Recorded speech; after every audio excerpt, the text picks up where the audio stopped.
I am Joshua Hale Fialkov. I was the writer of Spider-Man, Who Am I, and Alpha, and you are listening to the amazing Spider Talk. Two men who know the angles, uncover and untangle all the questions and the webs left out to tangle. Be in 1962, last Wednesday's afternoon, they'll bend your ears with reckless self-abandon.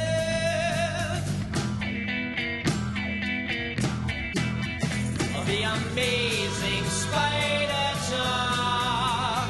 The amazing Spider Talk. Come swing through the air, sit back and prepare for the amazing Spider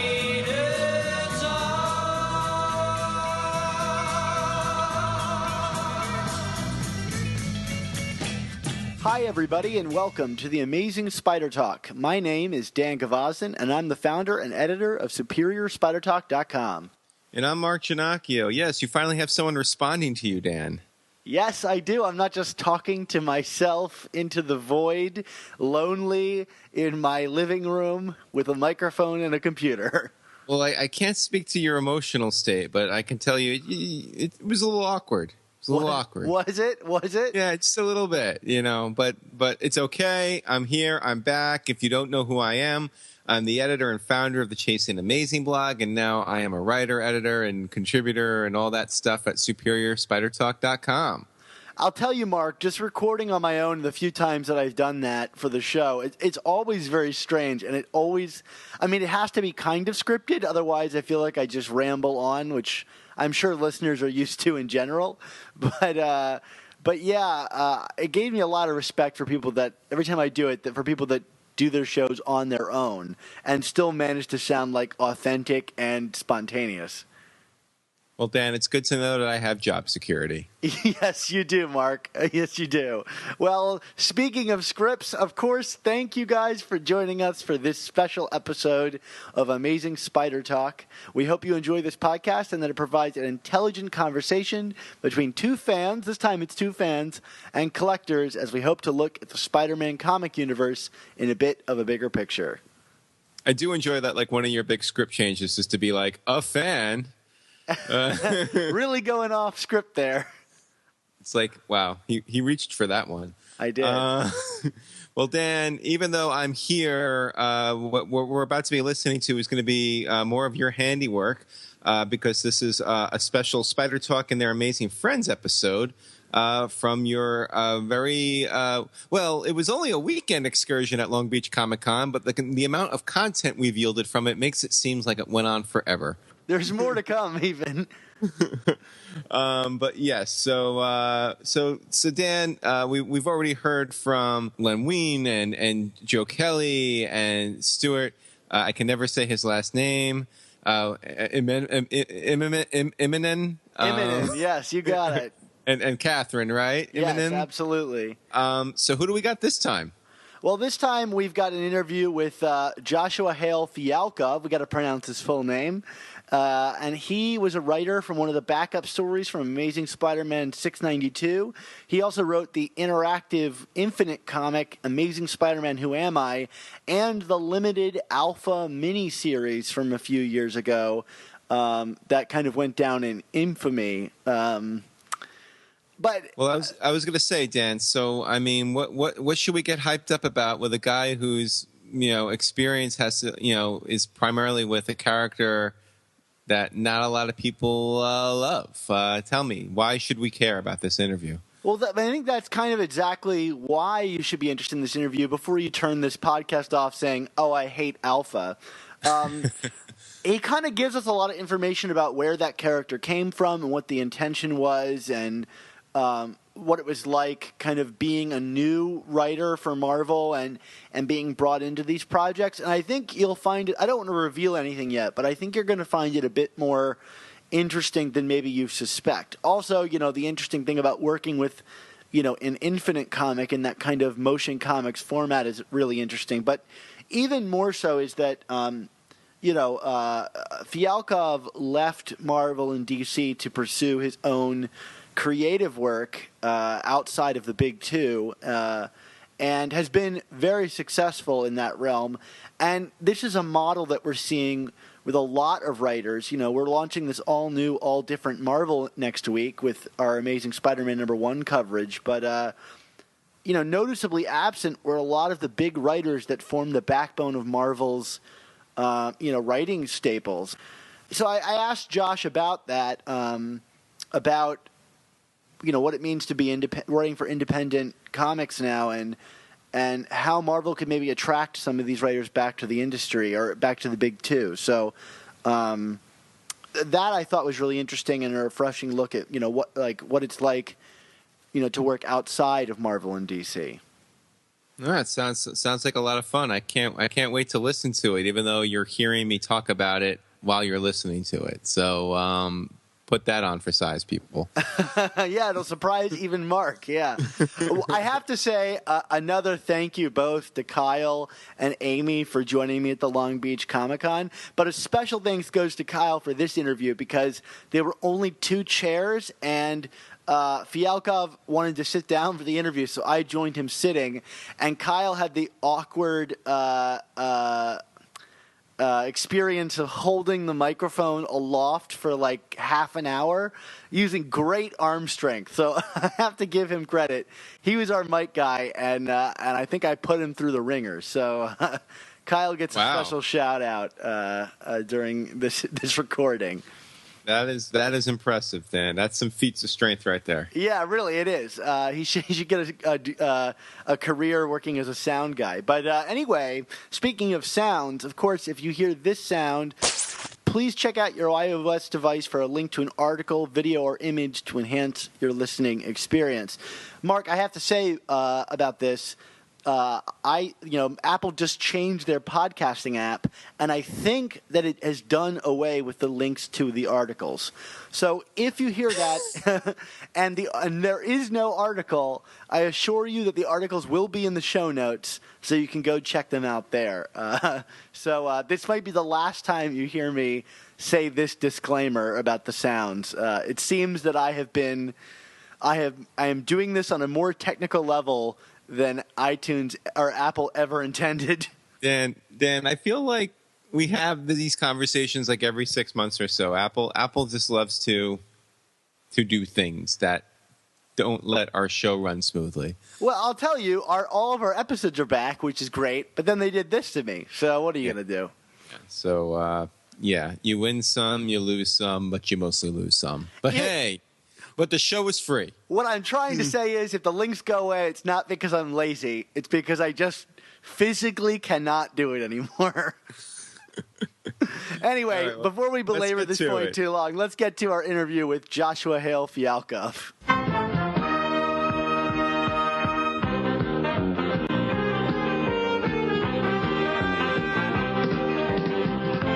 Spider-Man and his amazing friends, Iceman and Firestar.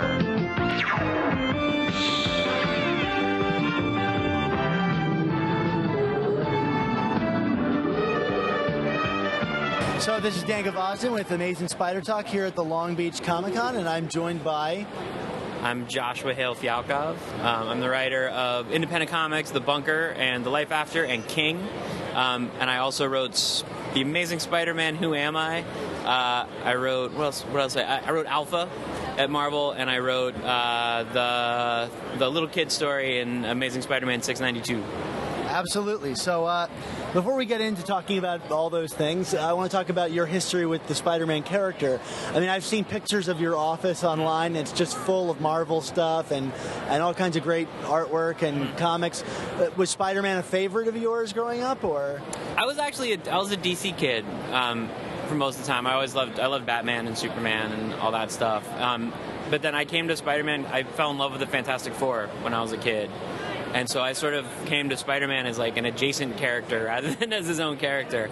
And I always liked the idea that like what made Spider-Man great was not the spider powers, but Peter underneath. Like Peter being like the reason why he was sort of Fantastic Four adjacent was not that he was a superhero, but that he was so smart and that he was so talented. Like all the spider stuff just sort of like bolstered that, but that he was always inside, he was always someone more important. Great.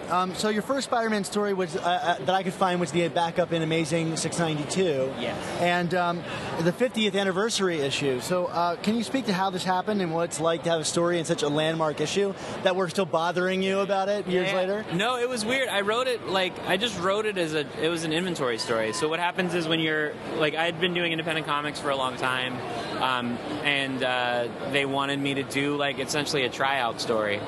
And so when they hired me, the thing about inventory stories is that you they never know when they're going to run, right? So you want the thing to like be usable whenever. So what I was told is like, we want you to do a Spider-Man story. You can't use any of the supervillains because we're not sure what's going on with the supervillains, because that was right before, like, I think probably, what was the event that was going on? Superior Spider-Man? Maybe it was like around issues? Superior, yeah, it was somewhere around there. So you couldn't use any villains. And then we weren't sure whether he was going to be married to Mary Jane or not. Like all that stuff, so you can't do that. And he's not going to be working at the paper anymore, so don't do the paper. Don't use Aunt May. It was literally like, don't use anything other than Spider-Man.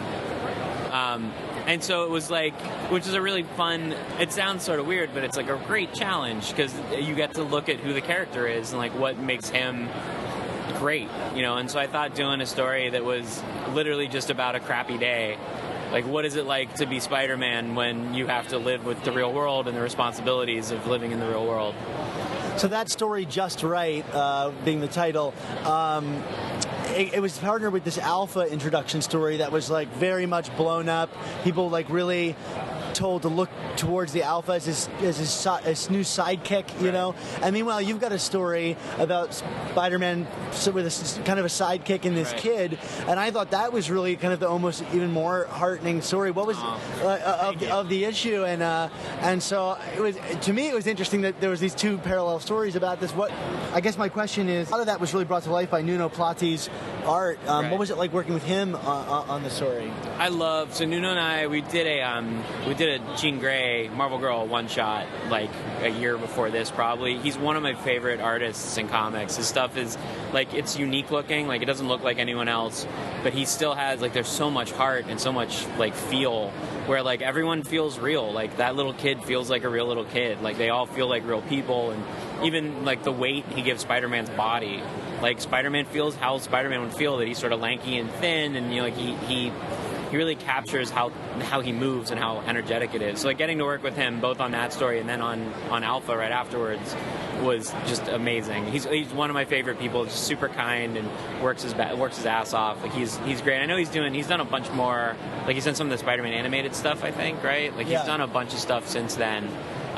Guy's unbelievably talented. I'm surprised we haven't seen him back on the Amazing book, in any form, because it was just such a wonderful fit, and the coloring and stuff really made it such a fun story. But what do you think makes for a good Spider-Man story?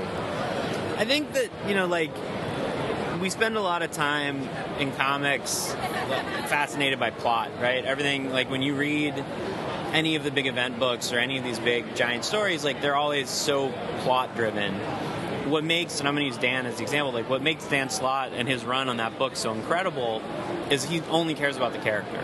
Like the plot stuff is the plot stuff that's happening, and it's okay, we'll do an event, like, so we have this big event, but what really matters is what's Peter's journey, and even the way that when it became Superior and it was Doc Ock, like it was a character journey. Like it wasn't about, the reason why you can do a mind swap story, the reason why you can do Freaky Friday and have it not suck, is that it was about the character, and it was about like what does it mean to the character to now be in this situation and be in this position. And a reflection of Peter Parker. Yeah, and you see, like it's always about what makes Peter Parker special is not the spider bite, it's Peter Parker.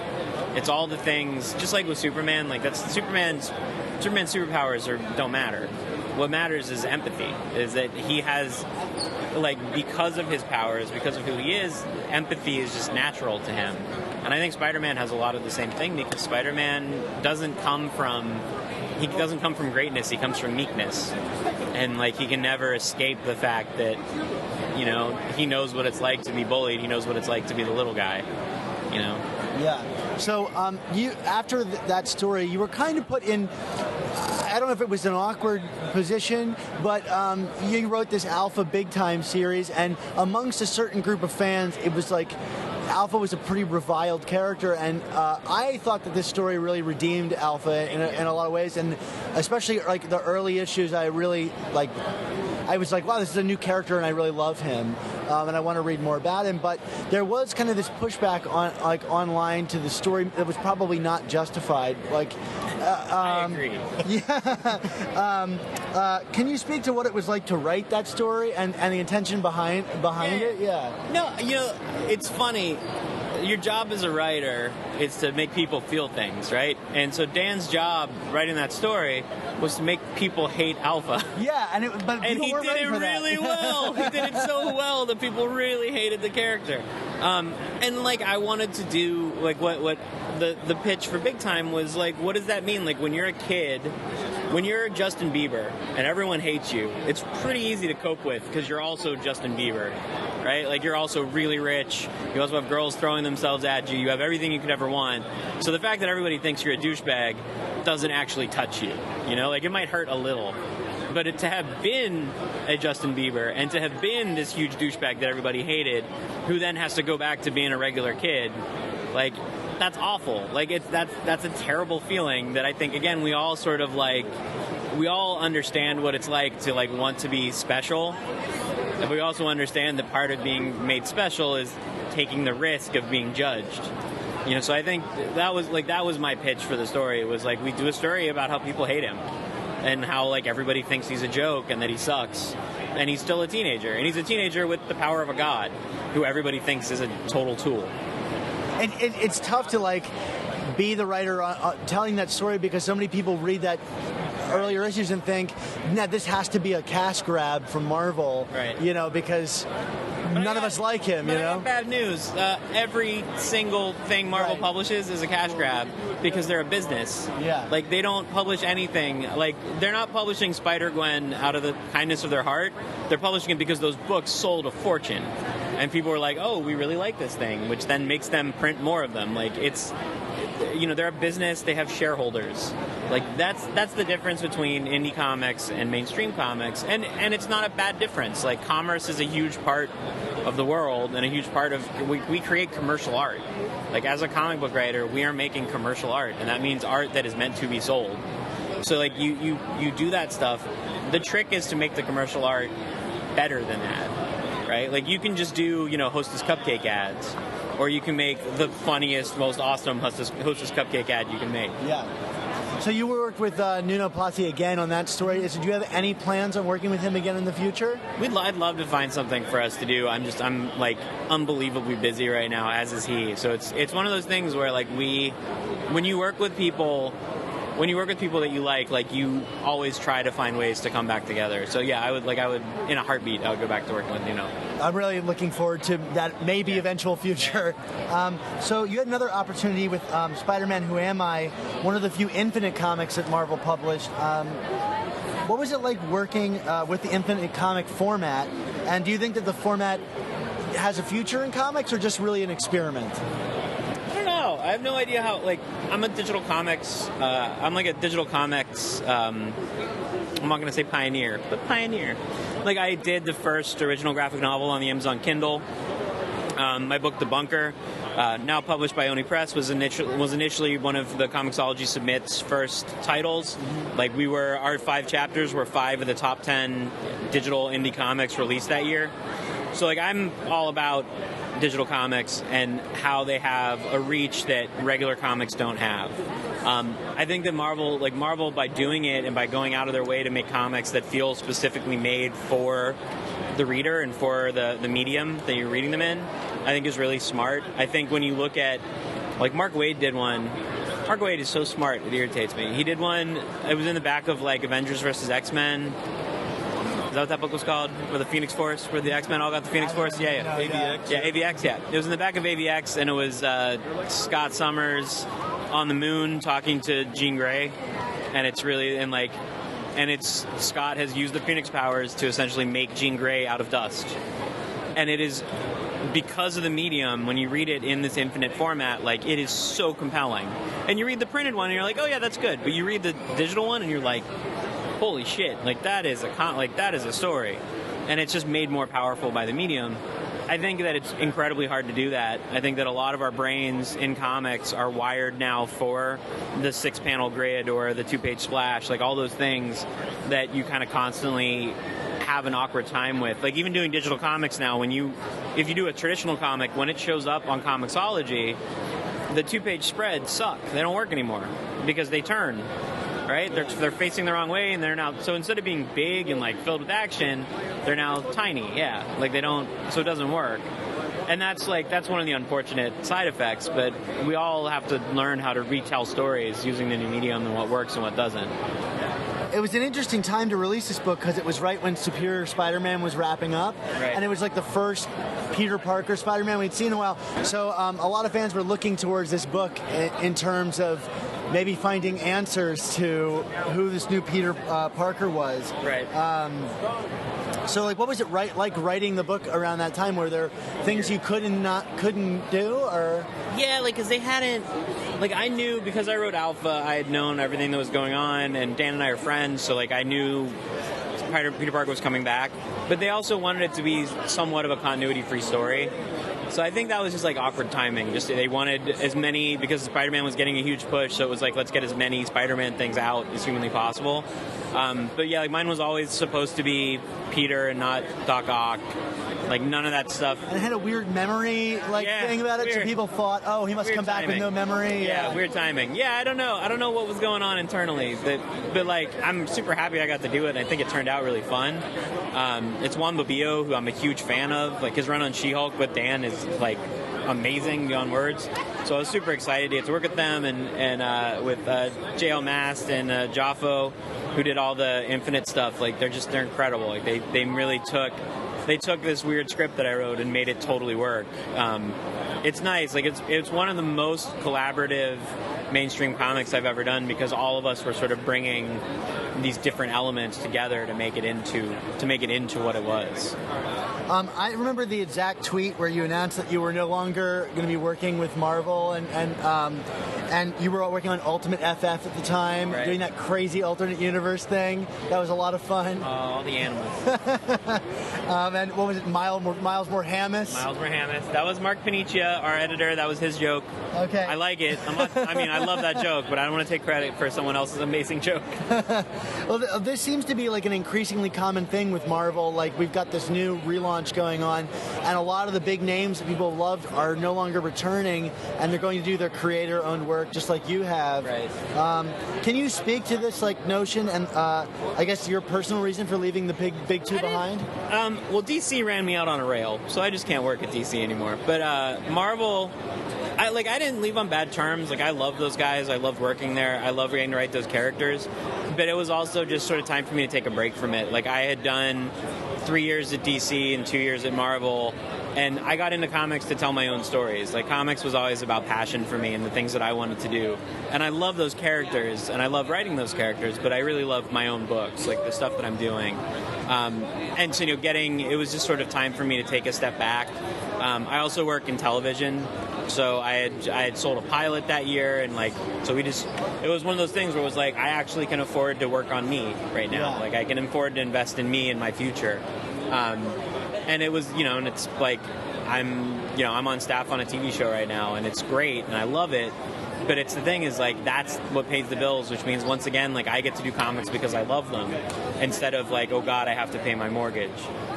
Which is, like, one of the realities is that it's a job. It's a job that you're doing, and just by nature of working for a giant conglomerate, they want you to do things that sometimes you disagree with. And, like, that's the job. You do it. And if you don't do it, you quit. Like, that's it. Like, those are your options. I think for everybody else, like the image revolution and the kind of the push of publishers, from where I published at Oni to Dark Horse to Boom, like all these companies, Valiant even, they're offering a place where people can tell the type of stories they want to tell with no interference. So there's no, and again, like interference sounds like a negative word. But it's not. Like, it's them protecting their brands. Like, and it's something where when I was at DC, I would have to kind of constantly argue for the brand instead of, because they would want to do things that were destructive to the characters. And I was like, no, like, this is the value of your character. Like, understand that this is the value of your character. And I get that. Like, my job when you're doing work for hire, your job is to make the characters look good, not to make yourself look good. So even like with Dan, to use that example with Alpha, right? Like, Dan takes all the brunt for creating a character who was creative very effectively because it got the net result of what he was set out to do, which was to make a character that people hated. You know, like, and then you have people sort of like, as people attack you, especially when you work at the big two, it's as though you're a robot, because people talk to you. Like when I did Ultimate FF, there was a guy who just proceeded to he wrote reviews and tweeted to me, and like Google Plus messaged me this review where he was like, "You are terrible, and I hate you, and I hate you for what you have done to the Fantastic Four." And I'm like, do you think my pitch was write a book not starring the Fantastic Four, called Fantastic Four? You know, like, no, of course not. Like, that is what Marvel wanted, and I have a kid and a mortgage, and I want to do, it's what I do. I write comics. So you find how to tell those stories in the best way you can. I think now, because you can go and make a living doing other stuff in comics, which wasn't true for a long time, like now, because you can go off and sort of make your own meal, it's much less appealing to go and work at the big two for everybody. And I like I said, I get it. I love it. I'm sure I will go back to Marvel and do more Marvel work, sooner than later. But again, it's something that it's the difference between doing it because you have to and doing it because it's a choice. What do you think Marvel is, just from your opinion, what would they have to do, you think, to really maintain these writers long term? There's few that stay, like Dan has been there for quite a while. Right. But, you've got really a lot of big names just disappearing, and I'm wondering, is the tide turning? What would they need to do to counter that? I think it's tough. Like, the fact is, when you do a book at an indie publisher, you're making way more money now. That's like you're making the profits. And when you work at Marvel, you get paid your page rate, which is again terrific. But the money you're making is on the back end is pretty minuscule. And whereas I can live off the royalties I make on my own books, when the royalties I get from my Marvel and DC books are I can buy groceries that week or whatever. Especially if you sell it to a movie studio or a television network. Yeah, exactly. So I made more money not working for Marvel and DC last year than I made working for Marvel and DC for 5 years, just by working for myself. So I love the characters, but I also love my family, and I love having a lifestyle that's comfortable. But that being said, these characters are super important. They really are. They serve an important purpose. And I think as a market, we've sort of wandered away from that. And I think we're seeing it a little, Miss Marvel is a great example of that's a character that's reaching an underserved market, right? It's reaching women, it's reaching people of color, it's reaching out to people, and it's a book that is all ages friendly, that anybody can read and anybody can enjoy, while still being about something and still being something mature, as opposed to, arms getting ripped off and heads getting ripped off and rape and murder, all that stuff. It services the existing audience of guys my age, of white guys who are 35, but that's a dying audience. We lose interest because we have families, so you have to be appealing to younger people and people who haven't been comic readers. And I think once they start doing that, as you've seen, as they spread their arms, Batgirl at DC is the same thing, right? They spread their arms, and you find out, oh, there's actually people who want to hug me, but you have to do it in a responsible way. Yeah, almost half their line is relaunching with women-led characters, and it's really refreshing. But our final question we ask everybody that we have on the show who's worked on the Spider-Man books is, what does it mean to you that you've been able to write for a character like Spider-Man? Oh, it's awesome. It feels so good. Every time you write a character that you loved as a kid, it tickles a part of your brain that is, indescribable, that's beyond money, beyond career, all that stuff. Because it's look, I know how Peter Parker talks. I made Peter Parker say things, and he said them right. And he said them, and it sounded like him. And I made him say a Gilmore Girls joke in one of my books. So, I'm pretty much, that's it. I'm good. It means a lot to me. It's nice that, when my kid plays with Spider-Man toys, she knows, I wrote Spider-Man. She knows that I was one of the people who helped bring this important thing into the world. So. Great. Well, thank you so much for being on our show and for your time. Of course. Thanks for having me, guys. Spider-Man and his amazing friends. Woo. Well, golly, Dan. I mean, you kind of got me really anticipating this, and then I just heard it, and whoo, let me tell you, woo. Mark, what was your favorite part? Oh, I can't even pick. I mean, it's the whole thing, every minute of it, all the minutes of it. What was there a specific thing that he said that you can highlight enjoying? I enjoyed him saying but Spider-Man, Alpha, those parts. I'm getting the sneaking suspicion, Mark, that you haven't listened to the interview yet. What are you talking about? Have I said anything that is inaccurate yet? Technically, no. And the defense rests.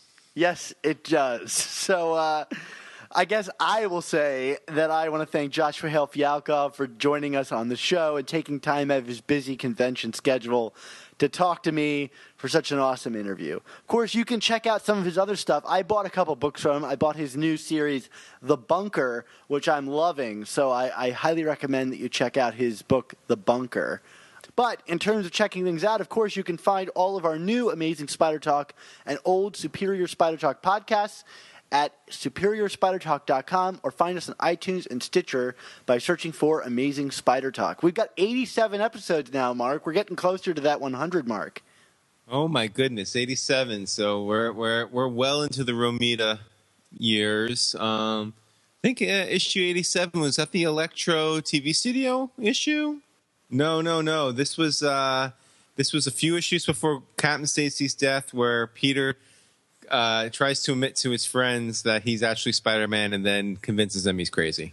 Ah, yes, of course. That old chestnut. Classic Peter. Yeah, so we're at 87 episodes, but we're only at 89 reviews, and I'd love to get us to 100. So if you do look us up online, please be sure to leave us a review on iTunes. I'd love to get, again, to 100. And these reviews mean a lot to us. They help us grow our audience, and that only results in better things for the show's content. So the 11 of you out there that haven't reviewed our show, I know you exist. Go on iTunes and leave us a nice review. Yeah, and also be sure to check out both of our Facebook pages at facebook.com/Superior Spider Talk and facebook.com/ChaseandAmazing. These are great places to keep up with us in between shows, read articles that we've written, breaking news, stories about Alpha that I'm sure we talked about on this podcast, things like that. Awesome. Well, as always, if you want to follow the adventures of Spider-Gwen and Miles Morales, who should be rebooting their books really soon, so we're going to get some new episodes, you can follow our sister podcast, The Ultimate Spin, hosted by Brian, Kyle, and Noor. Yeah, and as always, our theme song is courtesy of Rylan Bojack, and our outro song comes from Magic. And as always, our artwork comes from Nick Cagnetti, Ray Sumser, Ron Friends, and Sal Buscema, so thanks to them. Mark, we kind of have an interesting dilemma coming up on our next episode of our show. We're going to be covering Amazing Spider-Man Volume 4, Number 1. Does that mean we're going to have a new Number 1 for Amazing Spider Talk? Yeah, or maybe we need to rename the entire show to like the all-new, all-great Amazing Spider Talk or something. I mean, We'll do all new, all different, and both of us will be gone. Different. Yeah, yes. I'll be living in New York, and you'll be living in L.A. There you go. And I'll be a multimillionaire flying around the country, enjoying my millions. That is certainly not what I'm doing right now. No. If that's your implication. But you are with a redhead. So, I am with a redhead, but you are too. You are poor and with a redhead, and you sound like Tony Stark, the new Tony Stark. Mark, where can we find you on the internet? You can find me on Superior Spider Talk, where we're getting towards the end of our Clone Saga callback. Yeah, Dan. We just got one or two little arcs left before I'm going to call this one quits for now, because that's technically where the Clone Saga ends and where Spider-Ben picks up. So not really in the mood to talk Spider-Ben. Is that a good excuse? You're the editor-in-chief of the site. Can I use that as why I'm not going to write about those issues? I'm not in the mood? I'll accept it only because I know what you're doing next, and I'm really excited about that. Yeah, well, I'm going from one infamous era of comics to another one. We're gonna kind of coincide with the new Volume 4 and go back to the day where Amazing Spider-Man rebooted for the first time. That's right, folks. I am revisiting the Mackie Byrne reboot. We're going to go through all the arcs and break it down and talk about where they kind of tie in and where they don't. And this should be interesting, maybe? It's definitely going to be interesting, and it's going to help me remember those issues. I tell you, if I'm foggiest about anything in the Spider-Man world, it's that reboot era. Yes, it was definitely, well, yeah, it was something. But we're gonna go through that, and hope it's as much fun to read as it will be to kind of research and write about. And, of course, you could also find me on Twitter at ChasingASMblog. Don't be offended if, in addition to comic book stuff, I talk a bunch about Mets baseball over the next few weeks. They're in the playoffs, Dan. That never happens. So I know, because you've been attacking me at every opportunity whenever I do anything remotely baseball-related that doesn't have to do with the Mets. Exactly. So, I need this. I needed this moment, Dan. So, anywho. But where can we find you, Dan? Of course, you can go to SuperiorSpiderTalk.com to see all the awesome Spider-Man stuff that we're doing there. And you can follow me on Twitter at SupSpiderTalk or at Dan Gvozden. I typically write about movies and things like that, or any kind of weird political things that I'm thinking about. But yeah, so you can follow me there, and you can read my reviews of movies on GrindMyReels.com. I just put a review up of The Martian, the new Matt Damon movie that comes out the same day as this podcast. So you can check out that review there. Matt Damon. Mark, the other day I joined the Big Brother program here in Los Angeles. Oh, good for you. Yeah, it was a great experience, except for the kid that I got to mentor, turns out he was kind of an enormous jerk. This big egomaniac kind of reminded me of a presidential hopeful. Anyway, when I asked the Big Brother program why they gave me a kid that was so intent on furthering his own ego, they said, well, that was always our intent, that you would hate him. I was kind of shocked, and so I asked what happened to the previous Big Brother to this kid, and they told me that he had died. Oh, my. Right. I know. I couldn't believe it. I was worried if it was this kid's doing. But then I also found out that the person that died was your Uncle Ben. Oh, no. He's dead again? It appears so. Yeah. This does sound a little bit familiar. I was probably there for the funeral and stuff. But, yeah. Mets fever has really stolen your mind away from you. Well, this is like a couple of years ago now, right? So, things get forgotten. But who could forget Uncle Ben? Here's the thing. Okay, this is what happened. All right. So, Uncle Ben, come on. Always giving back to the community. We heard about his mob ties, the beautiful ties that he crafted for the mafia. He also donated them to charities and whatnot. So, always giving back to the community. Signed up for Big Brother, Big Sister, or just Big Brother. Is there a Big Sister component still? I don't even know. But he was a Big Brother, and they gave him this kid who was just a little bit of an alpha male. And this kid just goes off the handle one day. Uncle Ben decided to take him to an airfield, to an air show, kind of like reliving the glory years of Hal Jordan and his father from the Green Lantern universe.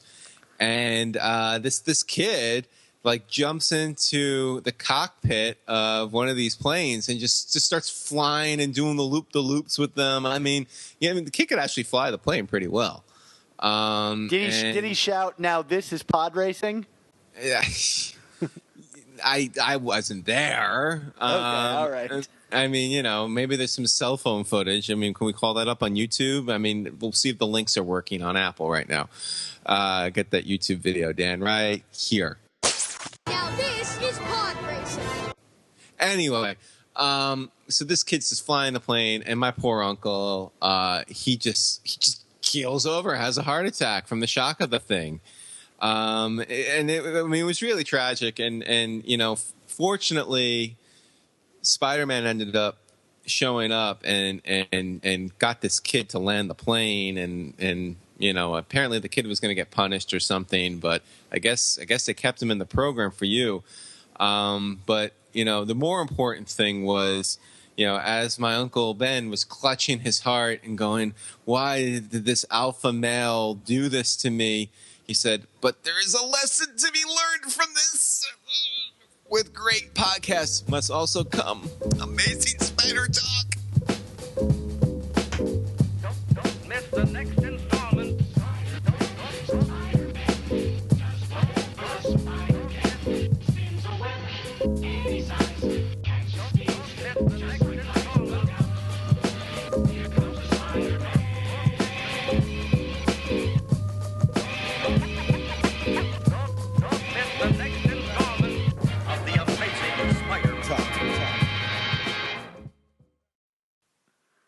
Welcome back, Mark, to all my techno babble. I know. It's insider baseball. It is sausage making at its finest. Yeah. Come to our sausage making podcast. There you go.